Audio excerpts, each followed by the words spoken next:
मस्त चमचमीत चटपटीत ढाबा स्टाईल दम आलू। आपण रोज रोज बटाट्याची तीच भाजी करून कंटाळतो, तर अशा सोप्या पद्धतीने ही दम दिलेली दम आलूची रेसिपी तुम्ही एक वेळा नक्की करून बघा। नमस्कार, मनीषा टेस्टी रेसिपी मध्ये तुमचे सर्वांचे मनापासून खूप खूप स्वागत। आज आपण मस्त चमचमीत परफेक्ट दम आलू कसे करायचे ते बघणार आहोत। करायला खूप सोपे आणि घरच्या साहित्यात फक्त 15 मिनिटात हे झटपट तयार होतात। दोन पाहुणे घरी आल्यावर किंवा एखाद्या सणाला देखील तुम्ही ही रेसिपी नक्की ट्राय करू शकता। रेसिपी नेहमीप्रमाणे काही टिप्स सह मी तुमच्या सोबत शेअर केलेली आहे, तेव्हा ती शेवटपर्यंत पहा। आणि तुम्हाला एक विनंती आहे, तुम्हाला जर माझ्या रेसिपीज आवडत असतील तर प्लीज माझ्या चॅनलला लाईक, शेअर आणि सबस्क्राईब नक्की करा। चला तर मग रेसिपीला सुरुवात करूया। सुरुवातीला इथे मी 250 ग्रॅम छोट्या आकाराचे बटाटे घेतलेले आहेत। तर अशाच पद्धतीचे छोटे छोटे असे मस्त बटाटे घ्यायचे, म्हणजे छान दम आलूची ही रेसिपी तयार होते। कुकर मध्ये आता मी यांना मध्यम गॅसवर 2 शिट्टी करून उकळून घेणार आहे। आणि आपल्याला यांना जास्त शिजवायचं नाही, तर अर्धवटच शिजवायचे। आणि तुमच्याकडे जर असे छोटे छोटे बटाटे नसतील तर काय करायचं, तर मोठ्या बटाट्यांचे असे 2 भाग करायचे आणि मग त्यांना उकळून घ्यायचे। आता मी अगोदर बटाट्यांना छान उकळून घेणार आहे, नंतर त्यांना थंड करून त्यांची साल काढून घेणार आहे। आता आपले बटाटे उकळत आहेत तोपर्यंत आपण दम आलूची पुढची तयारी करून घेऊ। तर इथं मी 2 टोमॅटो कट करून घेतलेले आहेत आणि 4 ते 5 काजू गरम पाण्यात भिजत ठेवलेले होते।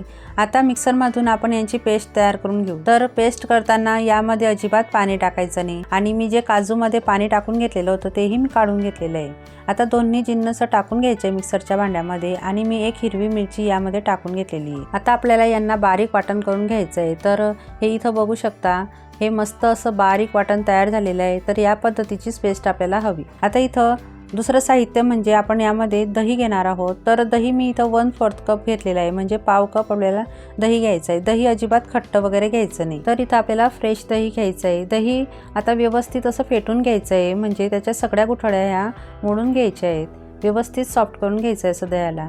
आता दही आपलं तयार आहे आणि मी आता जे बटाटे उकळून घेतलेले होते तेही तयार आहेत। तर बघा, आता इथं बटाटे व्यवस्थित असे मस्त अर्धवट शिजलेले आहेत आणि मी त्यांना थंड करून त्यांची सालही काढून घेतलेली आहे। आता काय करायचं, तर बटाट्यांना आपल्याला असं छेद करून घ्यायचे। तर असा काटेरी चमचा घ्यायचा। तुमच्याकडे जर असा काटेरी चमचा नसेल तर तुम्ही एखादी टूथपिक किंवा चाकूनेही असं छेद करून घेऊ शकता। तर बटाट्यांना असे होल पाडून घ्यायचे, म्हणजे त्याने काय होते, तर बटाट्यांमध्ये छान मसाला असा आतपर्यंत मुरला जातो आणि बटाटे छान शिजतात। तर आता बघू शकता, मी सगळ्या बटाट्यांना छेद करून घेतलंय आणि आता त्यांना तेलात परतून घेऊया। तर त्यासाठी इथं मी एक कढई गॅसवर गरम करायला ठेवून घेतलेली होती।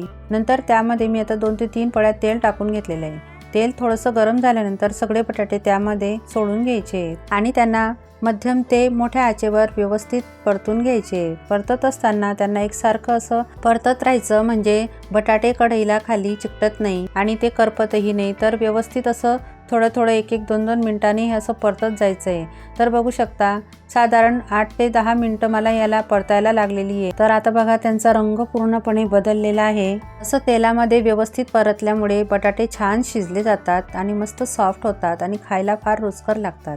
तर आता बघा, बटाटे व्यवस्थित आपले परतून झालेले आहेत आणि मी त्यांना एका डिशवर काढून घेते। तर बघू शकता, किती छान मस्त असे गोल्डन कलर आपल्या बटाट्यांना आलेला आहे आणि आता आपले बटाटेही तयार झालेले आहेत। आणि आता मी त्याच कढईमध्ये फोडणी देऊन घेणार आहे। तर अगोदरच तेल शिल्लक राहिलेलं होतं, नंतर मी 2 चमचे साजूक तूप त्यामध्ये टाकून घेते। तुपामुळे दम आलूला चव फार छान येते। तुम्ही तूप न टाकता तेल टाकले तरी चालेल। आता त्यामध्ये अर्धा चमचा जिरे, थोडासा हिंग आणि 1 तमालपत्र टाकून घेतलेलं आहे। नंतर 1 दालचिनी आणि 3 हिरवी वेलची टाकून घेतलेली आहे आणि त्यांना छान थोडंसं परतून घ्यायचं आहे। आता इथं मी मध्यम आकाराचे 2 कांदे बारीक चिरून घेतलेले ते टाकून घेते। त्यांना छान गुलाबी रंग येईल तोपर्यंत आपल्याला परतून घ्यायचं आहे। इथं तुम्ही कांद्याची पेस्ट करून घेतली तरी चालेल, पण जर पेस्ट केली तर तिला तेलात थोडंसं जास्त वेळ परतावं लागतं। एवढी एक गोष्ट लक्षात ठेवायची।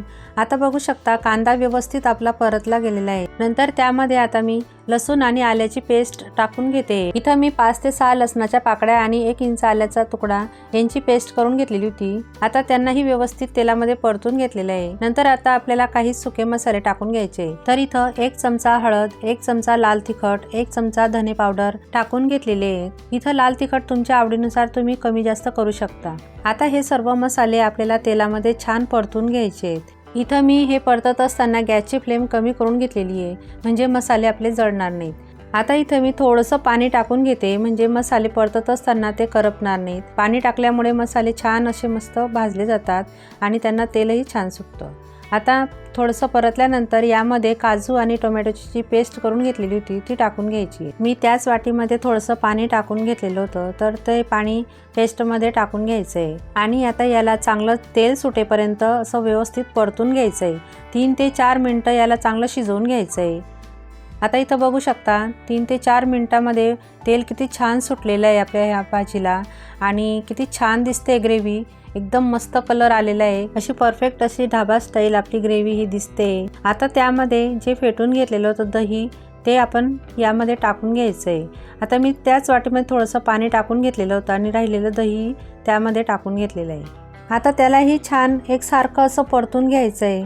दही टाकल्यावर चमचा अजिबात हलवायचा बंद करायचा नाही, तर मंद आचेवरती 1 ते 2 मिनटं व्यवस्थित असं एकसारखं परतून घ्यायचं आहे. आता बघू शकता दही भाजीमध्ये व्यवस्थित असं मिक्स झालेलं आहे. आता मी 1 ते 2 मिनटं याला व्यवस्थित असं शिजवून घेतलेलं आहे आणि इथं दही आणि मसाले एकदम मस्त परफेक्ट शिजलेले आहेत. तेलही छान सुटलेलं आहे. आता यामध्ये तेलात परतून घेतलेले बटाटे टाकून घ्यायचे आहेत आणि त्यांनाही व्यवस्थित आता ह्या ग्रेव्हीमध्ये मिक्स करून घ्यायचं आहे. असं 1 ते 2 मिनटंच फक्त आपल्याला परतायचं आहे, जास्त वेळ नाही. आता यामध्ये मी 2 हिरव्या मिरच्या अशा मधनं कट करून घेतलेल्या होत्या त्या टाकून घेतलेल्या आहेत. हिरव्या कच्च्या मिरच्या टाकल्यामुळे यांचा जो फ्लेवर आहे तो भाजीत छान उतरतो, त्यामुळे भाजीला अजूनच छान चव येते. आता आपण यामध्ये पाणी टाकून घेणार आहोत, तर पाणी खूप जास्त आपल्याला घालायचं नाही आहे, तर थोडंसंच टाकायचं आहे. तर इथं मी अर्धा ग्लास थोडंसं कोमट करून घेतलेलं पाणी टाकून घेते. गरम पाणी टाकल्यामुळे छान चव येते भाजीला, त्यासाठी शक्यतो गरमच पाणी टाका. आणि यामध्ये आपल्याला जास्त पाणी टाकायचं नाही, कारण दम आलूला काही जास्त रस्सा नसतो, हलकी ग्रेव्हीच असते, म्हणून पाणी थोडंसंच घालायचं आहे. आता त्यामध्ये मी चवीनुसार मीठ टाकून घेतलेलं आहे. तर आता एक वेळा हे व्यवस्थित परतून घ्यायचं आहे आपल्याला आणि आता त्यावर मी झाकण ठेवून या दम आलूला दम देऊन घेणार आहे. झाकण ठेवल्यावर आपण याला दम देतो, म्हणून याला दम आलू असे म्हणतात. आता याला मंद आचेवरती आपल्याला 10 मिनटं व्यवस्थित शिजवून घ्यायचं आहे. आता बघू शकता 10 मिनटं झालेली आहेत आणि झाकण मी काढून घेतलेलं आहे. वा, किती छान मस्त असे दम आलू तयार झालेले आहेत. रस्सा किती एकदम परफेक्ट आहे आणि मसालासुद्धा बटाट्यांमध्ये छान मुरलेला आहे आणि भाजी खूप छान मस्त शिजलेली आहे आणि रंग बघा किती छान आला आहे. छान मस्त सुवासही येतो आहे, बघूनच असं खावंसं वाटतं आहे. याला मी थोडंसं परतून घेतलेलं आहे आणि शेवटी आता यामध्ये थोडीशी कसुरी मेथी टाकून घेते आणि वरतून थोडीशी कोथिंबीरही मी टाकून घेते. आपण यामध्ये सुरुवातीला मसाले वगैरे काहीच टाकलेले नाही आहे, तर इथं मी थोडासा गरम मसाला आहे तो टाकून घेते. तुम्ही किचन किंग मसाला किंवा मग आपला पनीर मसाला असतो तोही टाकून घेतला तरी चालेल. आता हे व्यवस्थित आपल्याला मिक्स करून घ्यायचं आहे. आता आपली भाजी तयार आहे. तर इथं मी तुम्हाला एक बटाटा दाखवते. तर बघू शकता किती छान परफेक्ट असे शिजलेले आहेत आणि बटाट्यांनाही कलर किती छान आलेला आहे.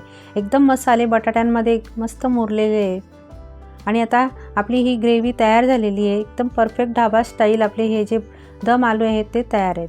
आता मी तुम्हाला एक बटाटा असं चाकूने कट करून दाखवते. तर बघा किती सॉफ्ट असा मस्त तुटतोय, अजिबात असा कडक वगैरे नाही आणि आतून सुद्धा किती छान दिसतोय. तर बघा एकदम मस्त अशी आपली ही दम आलूची रेसिपी तयार आहे. तुम्ही एक वेळा ह्या पद्धतीने नक्की ट्राय करून बघा. आता मी गॅस बंद करून घेणार आहे आणि तिला आता गरमागरम सर्व करून घेते.